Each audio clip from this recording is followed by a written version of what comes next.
사도행전 10장. 베드로가 고넬료를 만나다.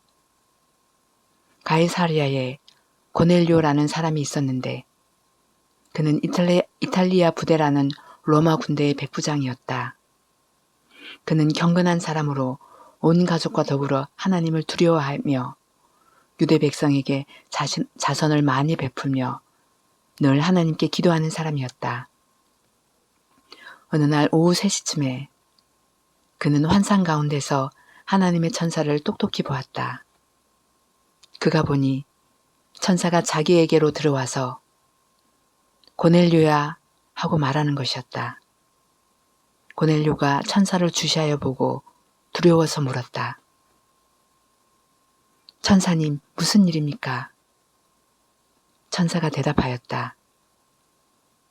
내 기도와 자선 행위가 하나님 앞에 상달되어서 하나님께서 기억하고 계신다. 이제 욥바로 사람을 보내어 베드로라고도 하는 시몬이라는 사람을 데려오느라. 그는 무두장인 시몬의 집에 묵고 있는데 그 집은 바닷가에 있다. 그에게 말하던 천사가 떠났을 때 고넬료는 하인 2사람과 자기 부하 가운데서 경건한 병사 하나를 불러서 모든 일을 이야기해주고 그들을 욥바로 보냈다. 이튿날 저들이 길을 가다가 욥바에 가까이 이르렀을 때 베드로는 기도하려고 지붕으로 올라갔다. 때는 오정쯤이었다. 그는 배가 고파서 무엇을 좀 먹었으면 하는 생각이 들었다. 사람들이 음식을 장만하는 동안에 베드로는 황홀경에 빠져들어갔다. 그는 하늘이 열리고 큰 보자기 같은 그릇이 뇌 귀퉁이가 끈에 매달려서 땅으로 드리워져 내려오는 것을 보았다. 그 안에는 온갖 네발 짐승들과 땅에 기어 다니는 것들과 공중의 새들이 골고루 들어있었다. 그때 베드로야 일어나서 잡아먹어라 하는 음성이 들려왔다. 베드로가 대답하였다. 주님, 절대로 그럴 수 없습니다. 나는 속되고 부정한 것은 한 번도 먹은 일이 없습니다. 그랬더니 2번째로 음성이 다시 들려왔다. 하나님께서 깨끗하게 하신 것을 속되다고 하지 말아라. 이런 일이 3번 있은 뒤에 그 그릇은 갑자기 하늘로 들려서 올라갔다. 베드로가 자기가 본 환상이 대체 무슨 뜻일까 하면서 속으로 어리둥절하고 있는데 마침 고넬료가 보낸 사람들이 시몬의 집을 찾아서 문 앞에 다가섰다. 그들은 큰 소리로 베드로라는 시몬이 여기에 묵고 있는지를 묻고 있었다. 베드로가 그 환상을 곰곰이 생각하고 있는데 성령께서 말씀하셨다. 보아라, 3사람이 너를 찾고 있다.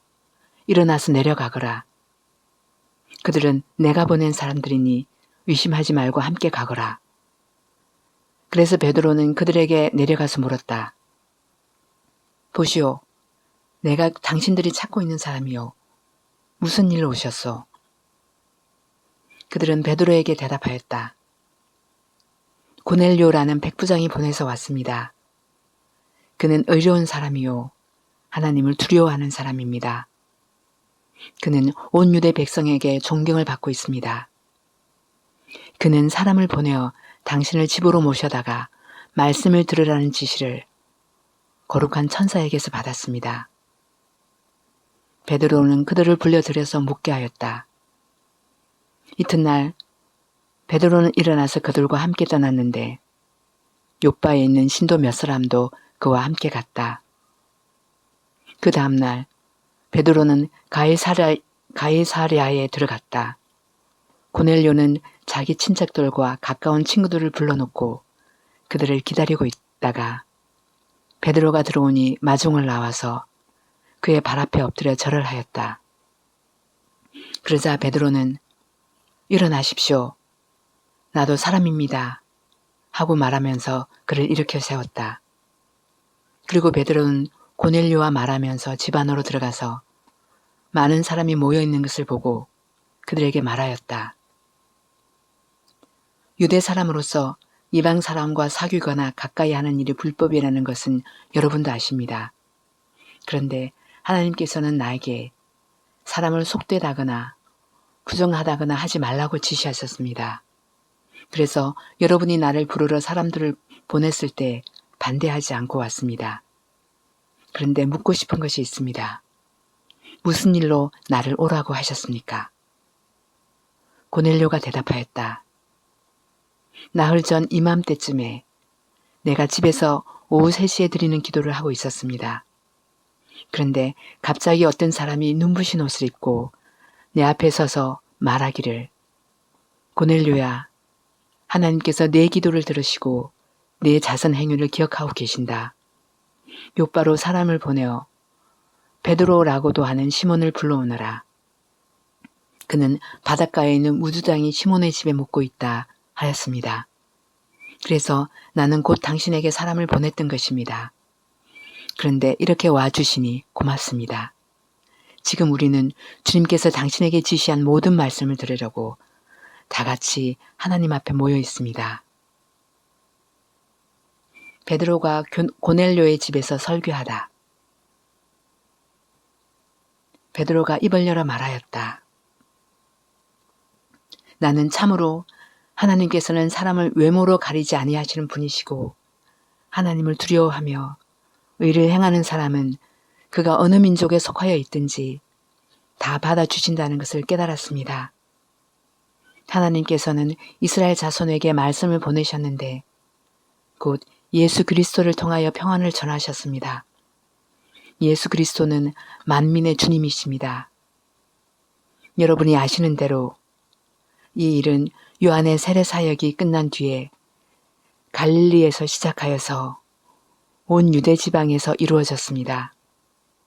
하나님께서 나사렛 예수에게 성령과 능력을 부어주셨습니다. 이 예수는 두루 다니시면서 선한 일을 행하시고 마귀에게 억눌린 사람들을 모두 고쳐주셨습니다. 그것은 하나님께서 그와 함께 하셨기 때문입니다. 우리는 예수께서 유대 지방과 예루살렘에서 행하신 모든 일의 증인입니다. 사람들이 그를 나무에 달아 죽였지만 하나님께서 그를 사흘날에 살리시고 나타나 보이게 해주셨습니다. 그를 모든 사람에게 나타나게 하신 것이 아니라 하나님께서 미리 택하여 주신 증인인 우리에게 나타나게 하셨습니다.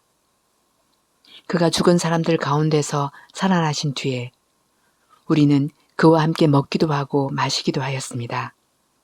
이 예수께서 우리에게 명하시기를 하나님께서 자기를 살아있는 사람들과 죽은 사람들의 심판자로 정하신 것을 사람들에게 선포하고 증언하라고 하셨습니다. 이 예수를 두고 모든 예언자가 증언하기를 그를 믿는 사람은 누구든지 그의 이름으로 죄사함을 받는다고 하였습니다.